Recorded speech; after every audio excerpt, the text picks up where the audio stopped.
Bismillahirrahmanirrahim. InsyaAllah pada hari ini kita nak merenung bagaimana kita menjalani kehidupan berdasarkan 5 perkara yang amat penting.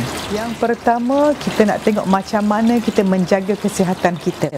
Sekarang bulan puasa bagus, memang digalakkan untuk berpuasa kerana apabila kita berpuasa dan tidak makan, maka tubuh kita iaitu liver dan organ-organ lain akan mengeluarkan bahan glycogen yang lama disimpan untuk dipecahkan, menghasilkan gula, menentukan kita akan berfungsi dengan baik. Dan juga apabila kita berpuasa, kita akan kurangkan kalori intake dan juga sangat penting bagi kita untuk meminum air yang banyak masa kita bersahur dan berbuka puasa.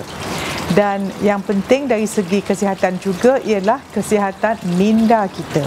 Kalau selama ini kita sibuk membaca berita-berita negatif, berita-berita sensasi, kisah orang lain, apa kata kita mengubah untuk tidak membaca berita yang merosakkan pemikiran kita, kerana minda kita seperti suatu taman.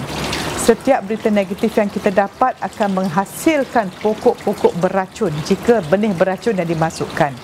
Dan yang ketiga, dari segi kerohanian kita, hubungan kita dengan Allah Subhanahu Wa Taala, kita tekadkan ibadah kita dengan banyak membaca Al-Quran, solat tarawih dan sembahyang tepat pada waktu, dan kalau boleh berjemaah sentiasa. Dan yang keempat, dari segi hubungan kita, apa kata kita tingkatkan silaturahim dengan memberi makanan pada jiran kita, memberi sedekah kepada orang-orang yang kurang bernasib baik untuk berbuka puasa. Dan yang kelima, dari segi keuangan, tentukan kita walaupun pergi ke bazar Ramadan bukan bazirkan wang kita.